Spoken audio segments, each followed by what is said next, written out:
आज हम बात करेंगे जीएसटी रजिस्ट्रेशन के बारे में। So what is GST registration?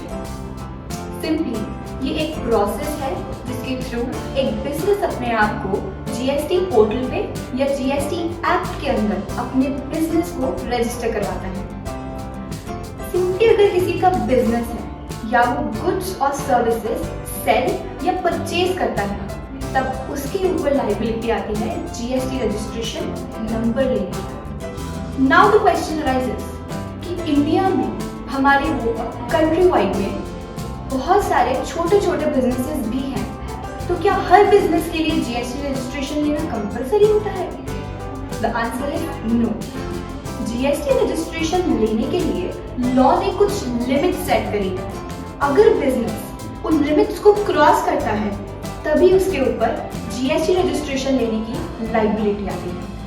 अब हम बात करेंगे कि आखिर वो लिमिट्स क्या है जिसके बाद आपके बिजनेस को या मेरे बिजनेस के ऊपर जीएसटी रजिस्ट्रेशन की लायबिलिटी आएगी। तो आइए जानते हैं कि आखिर वो क्या लिमिट्स हैं जिसके बाद आपको जीएसटी रजिस्ट्रेशन लेना कंपलसरी हो जाता है।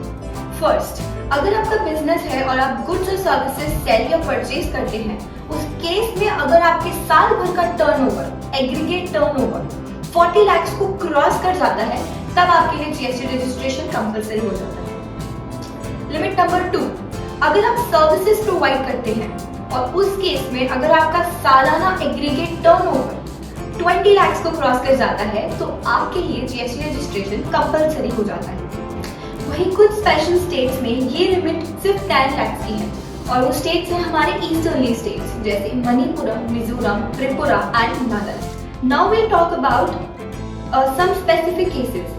ये केसेस ऐसे हैं जिसमें जीएसटी रजिस्ट्रेशन लेने के लिए कोई लिमिट स्पेसिफाइड नहीं है। इज इट कि अगर ये सिचुएशन अराइज हो जाती है then GST registration is compulsory whether or not आपकी एग्रीगेट टर्नओवर लिमिट्स को क्रॉस करें या ना करें। So the first is interstate supplies. What is interstate supply?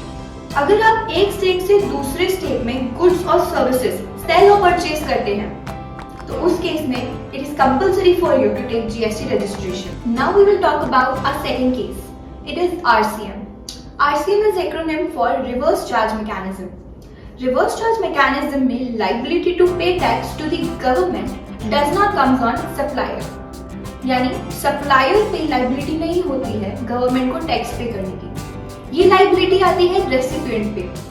और अगर आपके business में RCM की कोई transaction हो जाती है या आप कोई transaction कर लेते हैं तो आप उस केस में आपके ऊपर GST registration लेना कंपलसरी हो जाता है। केस नंबर 3, अगर आप पिछले फाइनेंशियल ईयर में इंडिया में नॉन रेजिडेंट रहे हैं और इस साल आप गुड्स और सर्विसेज सेल और परचेज करते हैं then it is compulsory for you to take GST. Fourth case, अगर आप एक कॉर्पोरेट आइडेंटिटी हैं और आप पेमेंट करने से पहले टीडीएस डिडक्ट करते हैं यानी टैक्स डिडक्ट करते हैं then it is compulsory for you to take GST. Fifth case, electronic commerce operator. अगर आप इलेक्ट्रॉनिक कॉमर्स ऑपरेटर हैं यानी आप अपना बिजनेस इलेक्ट्रॉनिक मीडियम्स के थ्रू करते हैं। फॉर एग्जांपल, आप अपनी गुड्स और सर्विसेज अमेज़न या मीशो जैसी वेबसाइट्स पे सेल करते हैं या कोई और सर्विसेज इलेक्ट्रॉनिकली अपने कस्टमर्स को पहुंचाते हैं तब आपके लिए जीएसटी रजिस्ट्रेशन कंपलसरी होता है। अब हम बात करेंगे types of GST registration. Government ने अपने टैक्स पेयर्स को रजिस्ट्रेशन करवाने के लिए 2 ऑप्शन दे रखे हैं। फर्स्ट ऑप्शन है रेगुलर स्कीम और सेकंड ऑप्शन है कंपोजिशन स्कीम। रेगुलर स्कीम के अंडर एक टैक्स पेयर अपना tax ITC that is input tax credit claim करने के बाद पे करता है। पर वही कंपोजिशन स्कीम में एक टैक्स पेयर आईटीसी क्लेम नहीं कर सकता। इनफैक्ट उसको हर साल अपनी एग्रीगेट टर्नओवर यानी इनकम पे कुछ परसेंटेज गवर्नमेंट को एज टैक्स पे करना होता है। सेकेंड, रेगुलर स्कीम में कुछ रेट्स हैं जैसे कि जिसके बेसिस पे उसका टैक्स इवैल्यूएट करते हैं और वो एक प्रोसीजर होता है जिसके जो प्रोफेशनल्स करते हैं और वो रेट्स हैं 3%, 5%, 12% और 18%।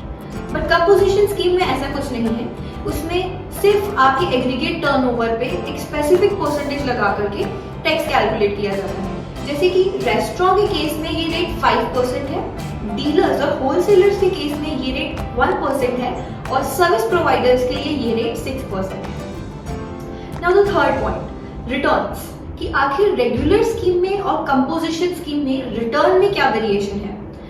रेगुलर स्कीम में जब हम रिटर्न फाइल करते हैं तो हमें हर मंथ GSTR 3B और GSTR 1 फाइल करनी कंपलसरी है। वहीं कंपोजिशन स्कीम में अगर हमें रिटर्न फाइल करनी है तो हमें हर 3 मंथ्स में यानी क्वार्टरली GSTR रिटर्न फाइल करनी होती है। रेगुलर स्कीम में एक बिजनेस पर्सन इंटरस्टेट सप्लाई कर सकता है, वहीं कंपोजिशन स्कीम में आप इंटरस्टेट सप्लाई नहीं कर सकते। और अगर आपके पास कंपोजिशन स्कीम है और आपको इंटरस्टेट सप्लाईज करनी है, यानी कि एक स्टेट से दूसरे स्टेट में सर्विसेज सेल या परचेज करनी है, तो उस केस में आपको रेगुलर स्कीम में जाना कंपलसरी होता है। अब हम बात करेंगे लिमिट की। रेगुलर स्कीम के लिए कोई लिमिट नहीं है, हर छोटे से छोटा बिजनेस और बड़े से बड़ा बिजनेस भी रेगुलर स्कीम को ऑप्ट कर सकता है। वहीं कंपोजिशन स्कीम में एक स्पेसिफाइड लिमिट है, वो है कि अगर आपका एग्रीगेट टर्नओवर साल भर का 1.5 करोड़ तक है तो आप इस स्कीम को यानी कंपोजिशन स्कीम को ऑप्ट कर सकते हो। अदरवाइज अगर इस लिमिट से ऊपर जाता है आपका turnover, then you have to convert from composition to regular scheme. तो अब हम बात करेंगे कि GST रजिस्ट्रेशन लेने के बाद क्या लीगल कंप्लायंसेस हैं जो एक टैक्स पेयर को फॉलो करनी होती है। So the first thing is कि GST नंबर लेने के बाद आपको कुछ रिटर्न्स फाइल करनी होती है, वो आप मंथली या quarterly as the option you have selected उस हिसाब से आपको फाइल करनी होगी। जैसे कि GSTR 3B और GSTR 1। GSTR 3B में आपका डेटा सेल्स और परचेजेस का शो होता है और इसमें आपकी नेट टैक्स लायबिलिटी जो आपको गवर्नमेंट को पे करनी होती है वो शो करते हैं। इसी के साथ साथ हम एक और रिटर्न फाइल करते हैं जो एक्सपोर्ट से रिलेटेड होती है, that is LUT। It is GSTR and GSTR 9। Now we will discuss about some advantages of GST। GST से पहले काफी सारे टैक्सेस होते थे, जैसे VAT, कस्टम या फिर अदर स्टेट टैक्स या फिर एक्सरसाइज ड्यूटी, जो कि एक सप्लाई पे लगते थे और इसी के कारण जो कंप्लायंसेस होती थी वो बहुत हैवी होती थी। यानी एक बिजनेस पर्सन को काफी सारी कंप्लायंसेस फॉलो करनी होती थी। जैसे VAT के लिए आपको VAT रिटर्न भरनी पड़ती थी, कस्टम के लिए कस्टम रिटर्न्स। बट GST आने के बाद ये सारी कंप्लायंसेस थोड़ी सी ईज आउट हुई है, क्योंकि आपको GST में सिर्फ एक ही रिटर्न फाइल करनी होती है मंथली और इतनी सारी रिटर्न से आप बच सकते।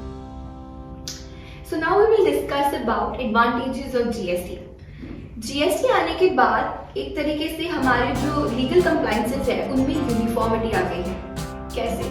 क्योंकि GST से पहले काफी सारे टैक्सेस होते थे, जैसे state tax, excise tax, custom और भी काफी सारे टैक्सेस। जो इन टैक्सेस को पे करने के लिए बिजनेस पर्सन को काफी सारा पैसा या फिर काफी सारा अपना खर्चा करना पड़ता था टू फाइल द रिटर्न्स और काफी सारे लीगल प्रोसीजर्स करने के लिए।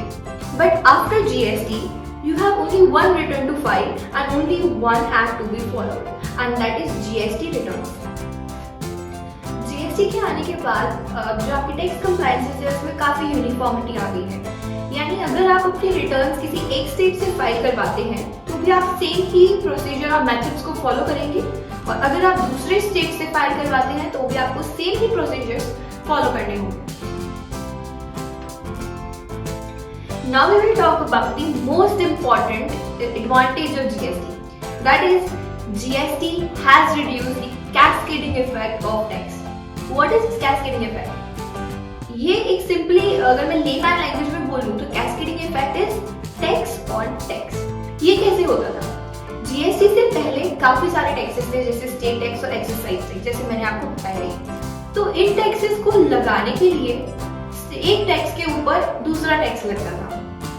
उसी के कारण जो गुड्स का जो प्राइस था या अल्टीमेट कॉस्ट थी वो काफी इंक्रीज हो जाती थी, और जो अल्टीमेट लायबिलिटी है या अल्टीमेट लॉस वो कस्टमर को बेयर करना पड़ता था। बट नाउ आफ्टर GST आपको सिर्फ एक ही टैक्स पे करना होता है और गुड्स आपकी सप्लाई ऑफ सर्विसेज या गुड्स के ऊपर सिर्फ एक ही टैक्स लगता है, that is GST। And because of this GST act के बाद आपका जो कैस्केडिंग इफेक्ट है वो सोसाइटी से या इकोनॉमी से एकदम वाइप आउट हो गया। जीएसटी रजिस्टर करवाने का जो प्रोसेस है यानी कि जो मेथड है वो भी काफी सिंपल है। आपको सिंपली आपका जो रजिस्ट्रेशन है वो जीएसटी पोर्टल पर जाकर के ऑनलाइन ही हो जाता है। Now let us know कि जीएसटी रजिस्ट्रेशन के लिए what all documents are required। अगर आप एक सोल प्रोप्राइटरशिप फर्म है तो आपको नॉर्मल आपके ई-केवाईसी से रिलेटेड डॉक्यूमेंट्स चाहिए होंगे, जैसे कि पैन कार्ड, आधार कार्ड और आपकी फोटो। उसके अलावा आपको आपके रजिस्टर्ड ऑफिस यानी आपका प्लेस ऑफ बिजनेस का प्रूफ चाहिए होगा, जैसे कि इलेक्ट्रिसिटी बिल या फिर शॉप एक्ट सर्टिफिकेट। अगर आप जीएसटी रजिस्ट्रेशन से रिलेटेड कुछ भी कंसल्टेंसी सर्विसेज या फिर प्रोफेशनल सर्विसेज और एडवाइस चाहते हैं तो आप हमारी लीगल विंडो से कांटेक्ट कर सकते हैं। हमारी कांटेक्ट डिटेल्स डिस्क्रिप्शन बॉक्स में है।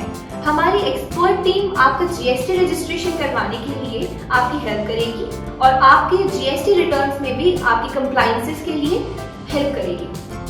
अगर आपको ये वीडियो पसंद आया हो तो please like, share and subscribe to our channel. Thank you.